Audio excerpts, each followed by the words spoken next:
Assalamualaikum warahmatullahi wabarakatuh. Halo semua, perkenalkan saya Nurul Anissa, NIM 33200013. Saya mahasiswi jurusan Tasawuf dan Psikoterapi semester 3. Di sini saya akan menganalisis fenomena sosial yang belakangan ini sering terjadi di lingkungan tempat saya tinggal. Berikut fenomena sosial yang terjadi di lingkungan tempat saya tinggal. Silahkan bisa dibaca terlebih dahulu.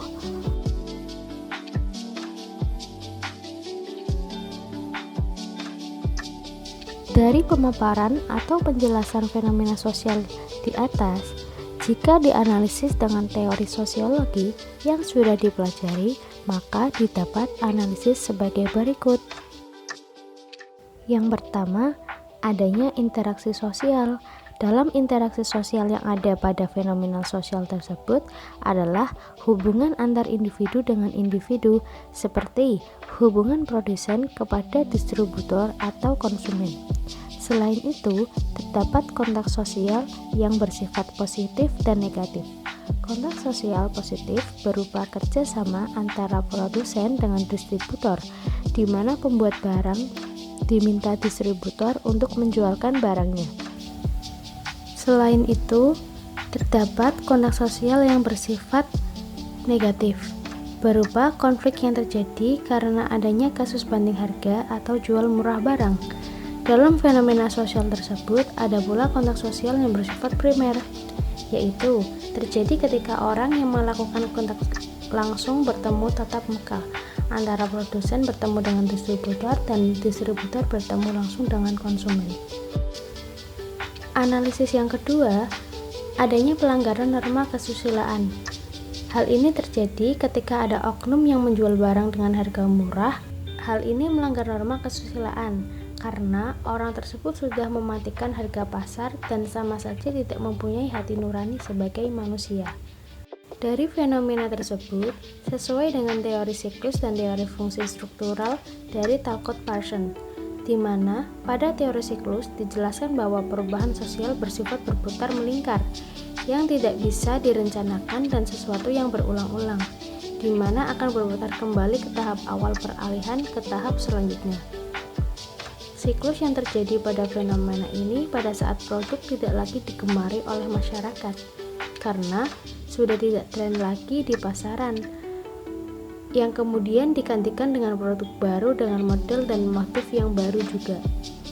Sedangkan teori fungsional struktural Talcott-Parsons itu mengasumsikan bahwa masyarakat adalah sebuah sistem yang terdiri dari berbagai bagian yang saling berhubungan.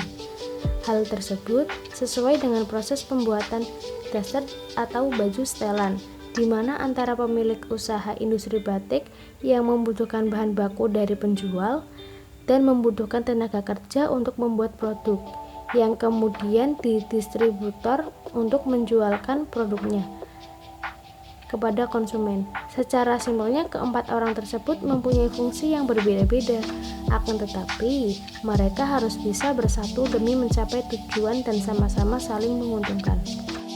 Kemudian analisis yang keempat, konstruksi sosial Peter L. Berger dan masyarakat konsumtif.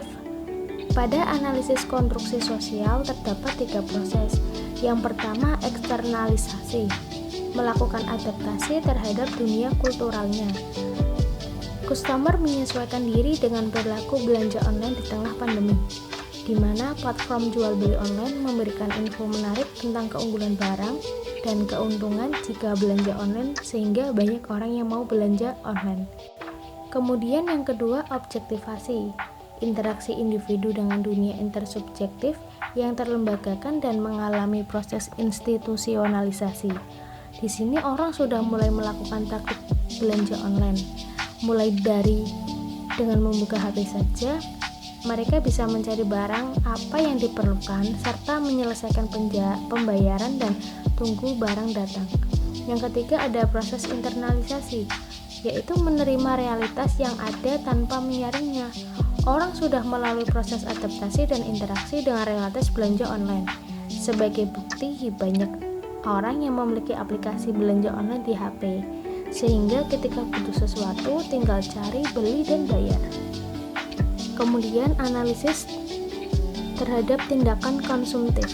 Tindakan konsumtif itu perilaku seseorang dalam hal membeli atau menggunakan barang hanya semata-mata karena faktor keinginan saja, bukan karena kebutuhan. Hal ini sesuai dengan penjabaran fenomena sosial tersebut, karena masyarakat membeli berdasarkan hasrat ingin membeli baju terus-menerus karena adanya motif dan model baju yang baru serta viral di kalangan masyarakat. Hal ini yang menyebabkan masyarakat berbondong-bondong untuk segera membelinya karena teman atau tetangga juga memakainya. Sekian analisis dari saya terhadap fenomena sosial yang ada di lingkungan sekitar. Apabila ada kesalahan dalam menganalisis fenomena sosial tersebut, saya mohon maaf. Wassalamualaikum warahmatullahi wabarakatuh.